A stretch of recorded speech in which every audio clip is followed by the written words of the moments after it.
That's funny because Lars, whenever we'd watch a movie, he would every time, what the fuck is a key grip? Oh, really? Yeah, Yep, every that's me. time. Yeah, and of course we didn't have the internet; you couldn't look it up. Yeah, what's a key grip? What's a best boy? Something Do like gliding manipulation, and then anything that needs to be rigged. So if a camera needs to go on top of a car and do like this cool spin move, that's a grip. Oh, And okay. then, Okay. yeah. I still didn't know. I mean, he even explained it to me one day, and I was like, yeah, okay. It's weird. It's a hard thing to explain. So most of the time I just say, oh, I'm in the lighting and camera department. Although I don't actually shoot anything. I just rig it and I move it and I put it on things. Right. It's a fun, thankless job. I love it. Yeah, you're a big rigger. Yeah, exactly. I want big rigger. Big Riggers Association, I think. Yes, there we go. I'm a member of that. Tell me a little bit about those talks. Oh man, you talking about Jagermeister talks? Okay, I don't remember half of them. To be honest with you. So how did you set up these meetings? Big rigger inspection, spatial. We didn't really set anything up. That just kind of happened, and Big Riggers Association of America, and I was the sergeant of arms, and we had. We just kind of meet at some like weird places. There's always Lou, because Lou put the whole thing together, and we came over the rigors of life through a bottle of Jagermeister. Okay, so the reoccurring theme is, would start with a location and a bottle of Jaeger or something to drink. Yeah, and it was always the same guys. It wasn't like we were gonna have a big riggers meeting. That never happened. It was just like we all ended up in the same place. We're like, hey, big riggers meeting. Well, let's call this meeting to order then. All right. Yeah, exactly. Everybody present. We make quorum. Oh yeah. What kind of stuff do you guys talk about? Politics. You put people on trial. You do all kinds of crazy stuff, man. Yeah. I want to say you guys recorded some of these on like VHS tapes too. Oh, I'm sure there's some out there. Mm-hmm. Yeah, I haven't seen any of them, but anyways, that's a secret society. You don't need to. All right, we don't got to talk about it. Yeah. Luke, kill you.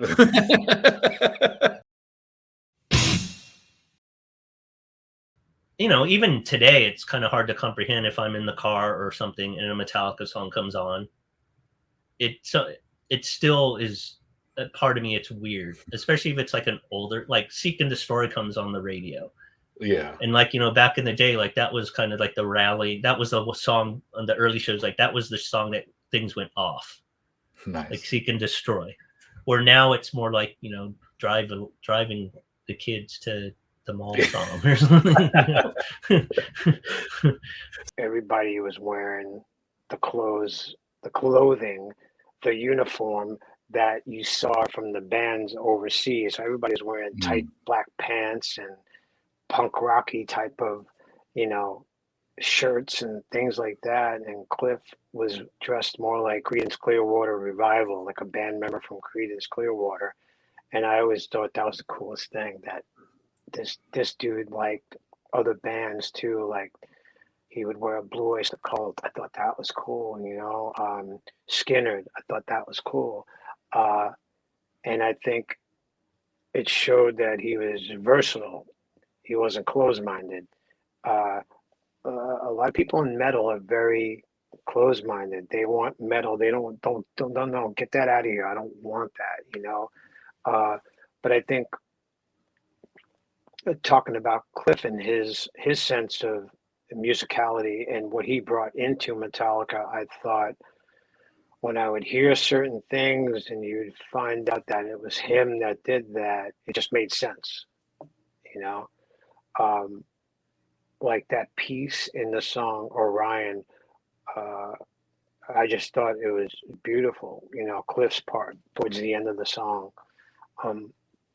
But his bass playing was just very melodic, and he was just a force, He would wear bell bottoms, and he would fucking headbang even off tempo, off the beat, and it was Cliff. Where again, like there was that brief moment where the scene was ours, like, and ours meaning like not that we were selfish about it, but like everybody around the scene, we were like the same. We were the same tribe. Like we all, you know, it was like the community. The sense of community was the strongest for me. Like that 1984 golden year, and then then after that, like the scene was getting bigger. You know, people who we didn't know were showing up at like Ruthie's Inn, which isn't a bad thing, but like, you know, just like more people were getting into the thing, and then like into the shows, and shows were getting more violent, but not in a good way. Did you see the other members of the band seeking counsel in him because he was older and wiser? To look to Cliff because he was the older guy, you know. So why wouldn't you trust the wisdom of an older guy? And Cliff could be opinionated as well. You know, he could have an opinion on something and would have no problem in voicing that opinion. So no, they all used to talk to him. No, absolutely, it was fun to talk to. So. And I wouldn't. We'd talk, and then we'd smoke, and then we'd talk some more. So. On stage, he was a major rager, just a ball of energy. Off stage, was he a little bit more cool, calm, and collective? I thought that. Like mostly every night on that tour, Cliff would stand behind our marshals and watch and just headbang, and it would get me going. You know what I mean? And every night they would play, I would watch from Cliff's side and just get that vibe and just enjoy it. Yeah, it's definitely a force, man. You know, you know, that band was those four members. You know, those four guys just clicked, and then it just worked. You know. You know, Master Puppets came out, and I went to my Tower Records that I've been going to since I was, you know, a kid. I've been going to Tower Records as long as I could remember, to this one in Mountain View that was my Tower Records, and on the front end cap was a Metallica album. So then Master comes out, and that's really the one where that's the one you hear and you go, oh my gosh, this is another, the upgrade they made from Kill 'Em All to Ride the Lightning. That was the next upgrade from Ride the Lightning to Master. It was a trip because it was only like 4 years since they had the first time I heard them was on a cassette sent to me in the mail by a pen pal, and then like 4 years later they're the lead release at a Tower Records, which is, you know, that was like, it didn't get any bigger than that, you know. Yes, well, I mean, Metallica are unique, and you could tell it had nothing to do with anything else that was around at the time. It was like, you know, Ride the Lightning was unique. Who else was doing something like, they were like epic songs, you know, not just people just getting it, like trying to get into a groove or whatever. There was huge amount of parts, interesting lyrics, and executed really well. For guys that were so young, they did it really well. You know, it was very good. I actually thought it was a perfect record. I mean, I loved Ride the Lightning. I thought Ride the Lightning was great. But Master Puppets to me was them finding their sound and really honing in on it and really perfecting the songs. Yeah, for, you know, to this day, I still think that's their best record. I got it the day it came out. Sick. We're at Rasputin's Amoeba. No, Santa Rosa Record Factory. I was living on this guy's couch. I was working construction. He lived in this horrible ghetto neighborhood. We had no money. We were drinking Schaefer's. Got it. Came home. Giant ghetto blaster. He pressed play and completely lost our mind. Everything about it. The song titles, the songs, the album cover, the Day in the Green photo on the back of Lars. You know, the sequencing, battery, you know, everything about it. Cliff was really musical. Cliff brought lots of different elements to the table. You know, even if he didn't actually write something, I think he had quite an influence on what was about. You know, and because guys looked to him for help and guidance and whatever, I think he was that guy that you could sort of go, well, what would follow that note? You know, where would we go there? I mean, I'm not a musician, so I can't say. I never had those musical conversations that musicians seem to have, that inner language of music. I don't have that. But I did see, Cliff being he would be the one that I think that would be selective about something. If there was a part they weren't playing very well, I think he would be the one, let's try this, let's do this. I think Cliff was that guy. Did you attribute these changes in growth to Cliff at that time? Mm-hmm. To all of them. But I felt Cliff had a lot to do with the, a lot of the guitar parts with the harmonies and stuff were just very musical. And to me, some of them were very emotional too when you hear them. And I just thought, like, they hit certain things right on the head, whether it was a real heavy tune like The Thing That Should Not Be, or something beautiful like Orion, where there's no vocals in it, but the guitars are just doing the singing, basically. Mm-hmm. And Cliff does the singing at the end of that song too, with that awesome bass part that he throws down. It's a great album, and I think, to this day I will tell you that's my favorite record that they did. I think it really all just came together. We got over to the airport one time, and he was going, and we had, this is way before 9/11 or any of that stuff was going down, so it was pretty lenient, but they still had a metal detector. So he goes through the metal detector, and he just, and everybody goes, fuck, what's Cliff got? And then as he comes walking back, and he goes, I don't have anything. And he goes walking through again. They're like, no, stop here. So they get the wands out, right? And they're like, maybe, like this. And so he goes, oh, yeah. And pulls out this big ass knife. What was it like when you heard the news that they were going to go on tour with Ozzy? Oh, I thought that was their big break. I thought they're going to be going into arenas, and they're going to be going to, the Midwest, and, just, it's massive, I thought, because Ozzy at that time was massive. And I just thought that this was the perfect thing. And this is where it all changed.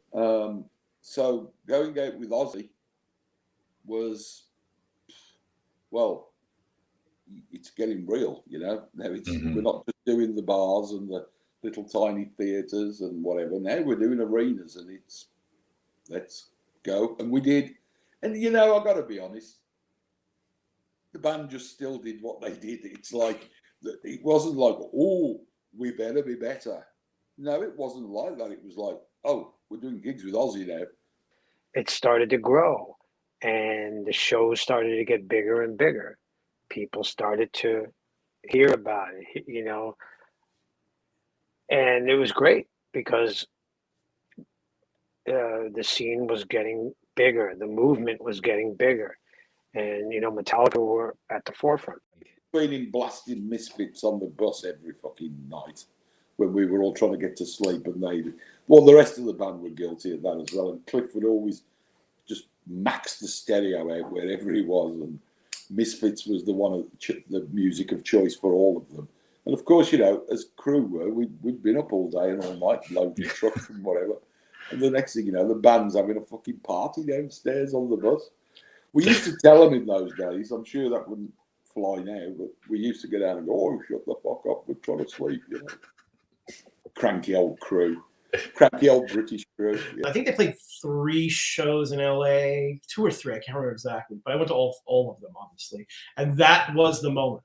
That first night opening for Ozzy, that's when I knew, like, this band's going to be huge. Like, they're going to be big time huge. And I still get goosebumps thinking about that now, because it was just a revelation. I love Ozzy, but they just blew him off the stage. It was not even close. And do you recall Cliff being particularly excited about this tour because he was a huge Black Sabbath fan? I don't know. We were just so gung ho to get to do what we did. Mm-hmm.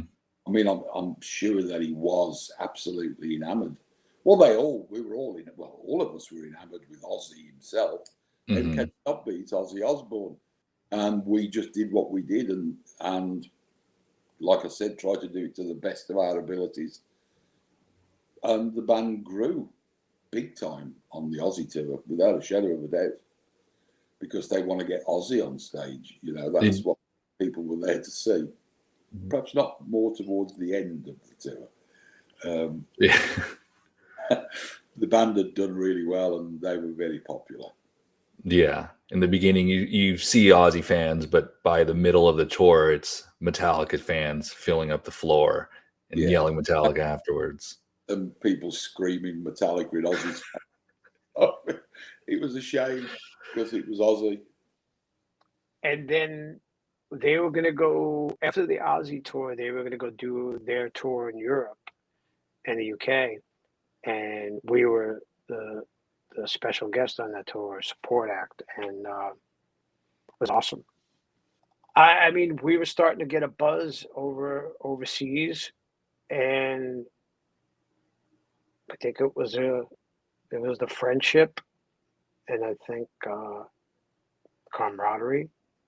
The scene was getting bigger, so the two big thrash bands, or the two bands from America that were doing something, this movement together, and of course Metallica were way on their way, and every show was awesome.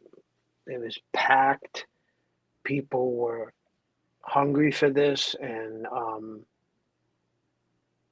man, I don't know. It's just such a great vibe and just such a great tour together. We used to go to go-kart tracks and race go-kart. Oh, cool. We had some fun. It wasn't all sleep and tiredness. No, we did have days off, and sometimes we'd arrange something and we'd all get together and go. Mm-hmm. Take one of the tour buses if the driver was willing to drive us. Because I remember him and Kirk shared a room, and I remember the first night getting there, and we were all fucking jet lagged and everything. We ended up going out for a bit, and just hanging. That was it. We just hung out, And then we played some shows, and then we had a day off, and Scott, myself, Cliff, and Kirk, we went to get breakfast one day, and then we were just sitting there looking at the menus, and we're just bullshitting and talking. And that's when I asked about the song Master of Puppets. There's a line that James screams out right before the guitar solo comes in, and I couldn't make out what he said. And then I asked those guys, I said, what does James yell out in that part in Master of Puppets? And everybody had their menus open, and Kirk and Cliff looked at each other like they didn't know. And then Cliff looked down at the menu and he said, pancakes. I'm like, pancakes? He's like, yeah, he says pancakes. And we all started cracking up.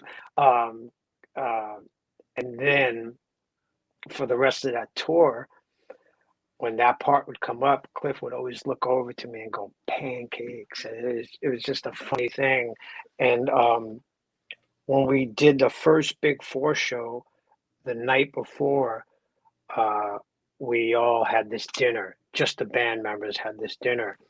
And I remember I was talking to James, and Cliff his name came up, and we were talking about him, and I told him the story about pancakes. And James was just like, thank you for telling me this story. A lot of that stuff is gone. So it's like, and I understood what he meant, because like I feel the same way too. A lot of things escape, and when you're with someone who was around there from that time and experienced the same thing that you did, and they have a story about it, it's the greatest thing because it brings you back, and then you start to remember like just fragments of that thing. But he was very, very happy about me telling him that story. And then the rest of the shows, James would scream out pancakes right before that part, and it was it's pretty funny. And yeah, a friend of mine made this shirt for me. I cracked up when I saw it with the pancakes. It was great. So I had to wear it for this. It's a beautiful shirt. Beautiful shirt. Yeah.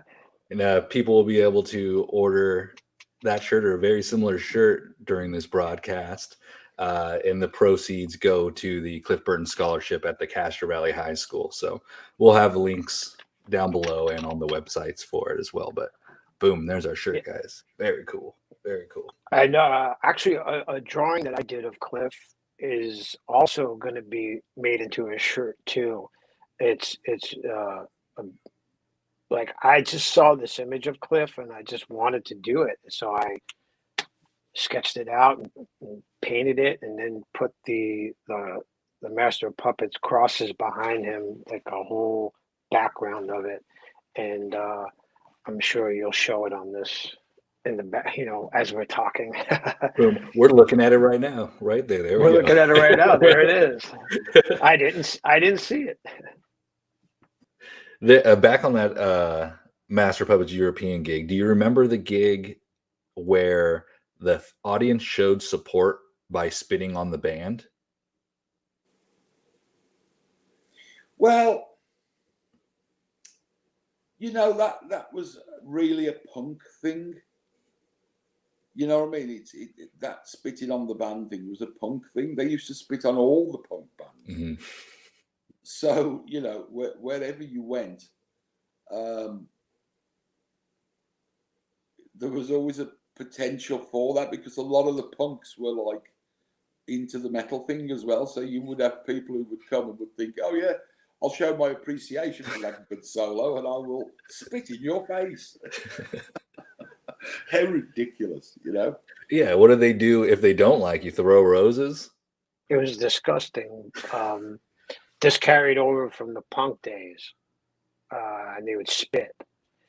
And it was a lot of it was in Wales, I remember, Cardiff, and Ireland too. And I'll never forget watching, because I was always in the back playing my drums, so I could duck, but the guys in the front were just getting hit. And I remember seeing them spitting, when I was watching the Metallica set, and Kirk just had spit dripping off his hair. It was disgusting. That whole tour, except for the last date, you had John Marshall on stage with you. Yes. What was the energy like as a 5-piece?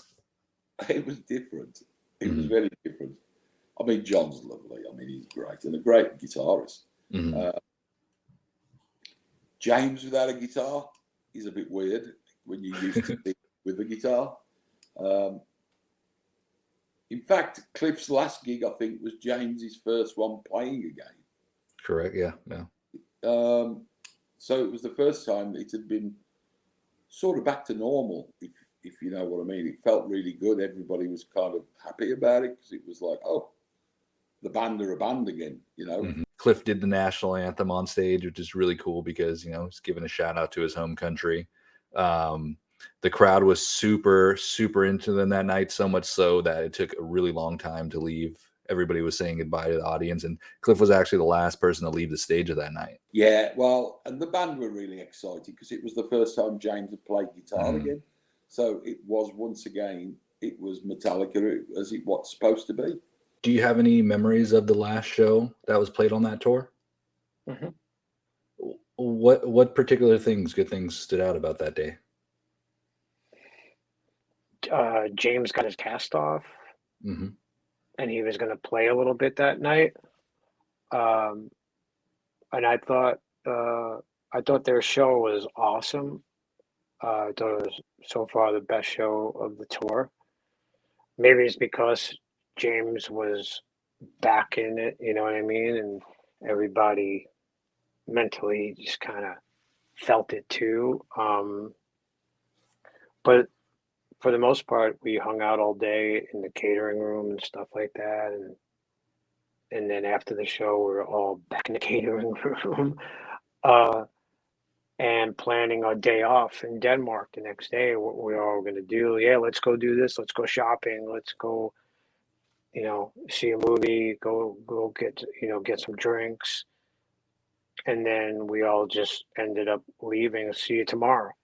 Yeah, we had a lot of fun. The last thing I ever said to Cliff actually was he'd run out of hash on our drive, and as they got on the bus to leave, they left before us, or did they? Oh no, we left before them. He came on the bus and said, "Mick, I've run out of anything to smoke," so I just gave him a piece, and off he went, and that was the last thing ever. So he smoked it because when I went to get the personal possessions off the bus that was crashed after the accident, I found a roach that he'd smoked, and the piece of hash was smaller.